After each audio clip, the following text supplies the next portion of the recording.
There were the princess who refused every king, built walls that still stand today, and led 20,000 warriors across the heart of Africa. Her name was Amina, and she made the entire Hausa world tremble. This is her epic, untold story. In the 1500s, long before any European ever set foot here, the seven powerful Hausa city-states controlled the richest trade routes in West Africa: salt, gold, kola nuts, leather, horses, and slaves. Zazzau, in the southern part of this network, was already rising under strong rulers, and in the year 1533, a baby girl was born inside the royal palace who would change the destiny of the entire region. Her name was Aminatu, but history will remember her forever as Queen Amina, the warrior queen of Zazzau. If you're still here, don't forget to hit the subscribe button, click on the notification bell so that you get the notifications when we put out our new video, hit the like button, and leave a comment. This will encourage us to keep telling beautiful stories like this. Thank you.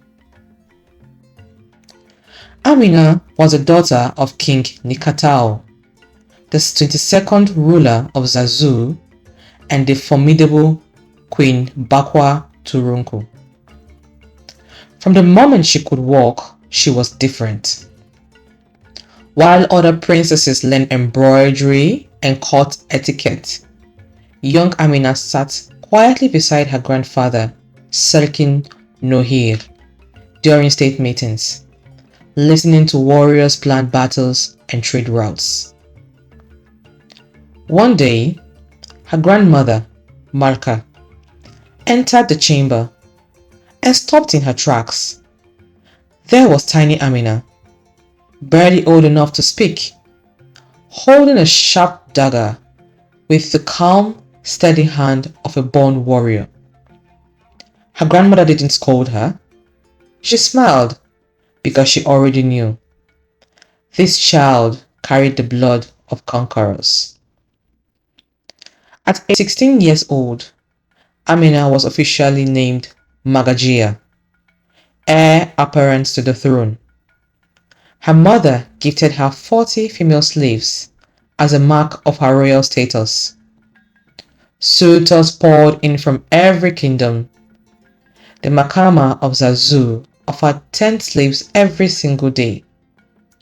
The powerful Sarkin Kano sent 50 male slaves, 50 female slaves, and 50 bags of the finest white and blue cloth. Amina looked at them all and said one word: no.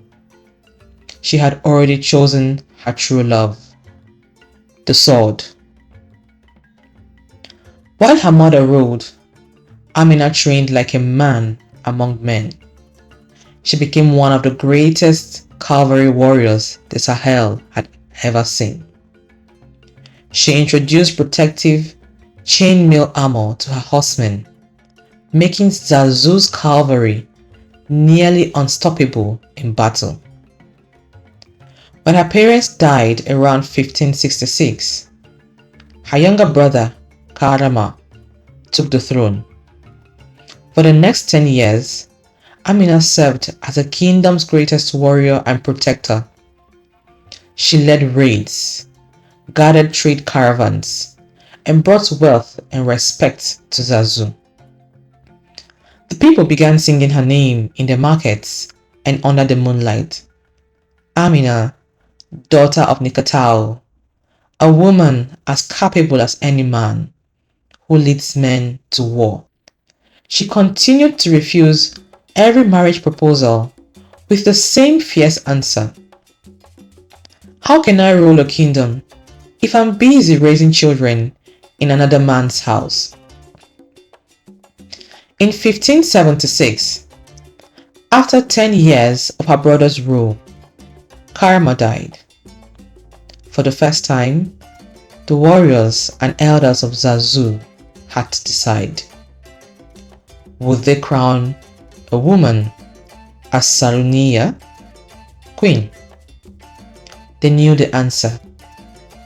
The men who had ridden and bled beside Amina for a decade bowed before her and placed the crown on her head.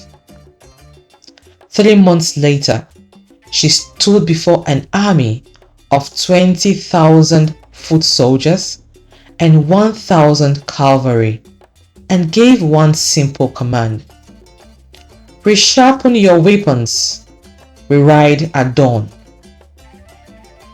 For the next 34 years, Queen Amina never stopped riding.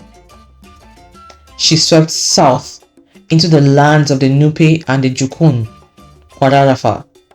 She pushed east through Bauchi and the surrounding territories.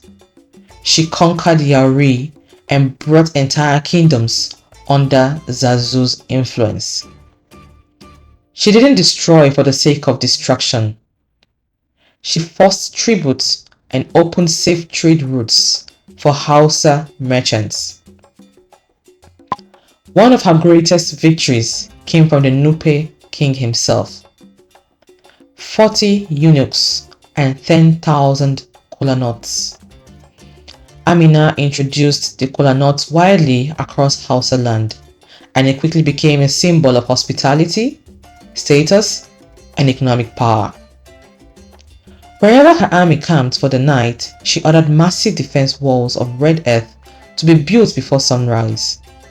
Walls so strong that many of them still stand today and are known across northern Nigeria as Ganuwar Amina, Amina's walls.